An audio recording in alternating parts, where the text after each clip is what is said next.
మాడుగుల మండలము తాడిపాలెం గ్రామంలో బాబు షూరిట్ మోసం గ్యారంటీ అనే ఈ కార్యక్రమం శుక్రవారం ఉదయం 10 గంటలకు నిర్వహించగా ఈ కార్యక్రమంలో వైసీపీ మండల అధ్యక్షులు మచ్చకొండ నాయుడు, జిల్లా కార్యదర్శి Seetharamu Naidu, sarpanch Shiva, MPTC Achibabu, ward member Pangi Giribabu, మండల యూత్ వైస్ ప్రెసిడెంట్ మర్రి బాలరాజు, కొండపల్లి మచ్చరాజు, గ్రామస్తులు, యూత్, ఎమ్మెల్యే పంచాయతీ వైసీపీ కార్యకర్తలు పాల్గొని ఈ సభను విజయవంతం చేశారు.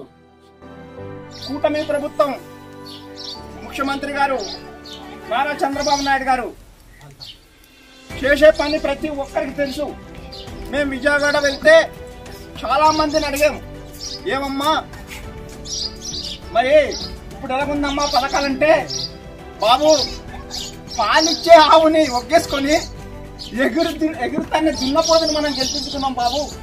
ఇప్పుడు ఏం కావాలనేది ఒక ప్రణాళిక తయారు చేసుకొని ఈ రాష్ట్ర ప్రభుత్వం పేదవాడి సంక్షేమం కోసం పాటుపడాలని ఆ రోజు గౌరవ ముఖ్యమంత్రి వారు అనేక పథకాలు, ఈ రోజు ఇచ్చినటువంటి హామీలు కానీ ఇయ్యనటువంటి హామీలు కూడా ఎన్నో రకాలైనటువంటి హామీలు.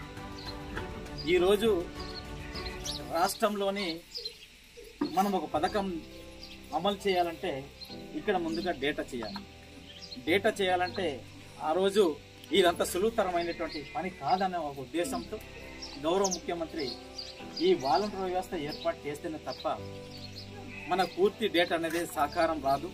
మనము పూర్తిగా అర్హులైనటువంటి లబ్ధిదారులకు ఈ యొక్క పథకాలను అందించలేమనే ఉద్దేశంతో 50 కుటుంబాలకి ఒక వాలంటీర్ వ్యవస్థ ఏర్పాటు చేసి చక్కగా వారికి ఏమైతే కావాలో అనేక రకాలైనటువంటి పథకాలు ప్రవేశపెట్టినట్టు అమ్మ ఒడి కానీ, చేయూత కానీ, ఆసరా కానీ ఇలాంటి పథకాలన్నీ కూడా ఆ రోజు చక్కగా పథకాలు అనేది అందుతూ ఉన్నాయి.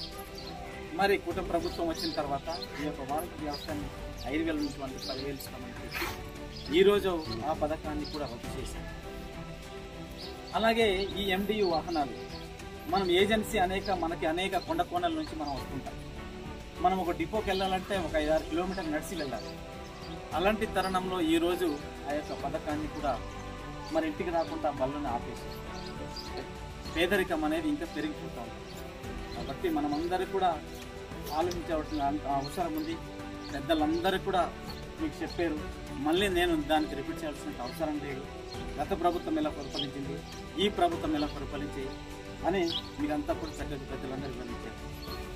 మళ్ళీ 2029లో నేను అధికారంలోకి వచ్చిన తర్వాత 2.0లో ప్రతి కార్యకర్త కూడా నేను భరోసా ఇచ్చి కష్టపడినటువంటి ప్రతి కార్యకర్త కూడా గుర్తింపు తీసుకొచ్చి వారు గ్రామ స్థాయిలో పనిచేస్తున్నారా, పంచాయతీ స్థాయిలో చేస్తున్నారా, మండల స్థాయిలో చేస్తున్నారా, వాళ్ళందరికీ కూడా గుర్తింపు ఇచ్చి ప్రతి కార్యకర్తకు కూడా గుర్తింపు వచ్చేటట్టు చేసి వాళ్ళని నామినేటెడ్ పదవుల్లో కానీ రిజర్వేషన్లో మనం ఏ పదవులు ఇస్తున్నాం వాళ్ళందరినీ కూడా చక్కగా రేపొద్దున కార్యకర్తలని కూడా ముందుకు తీసుకెళ్లే దిశగా పనిచేస్తానని మరి చెప్తా ఉన్నారు.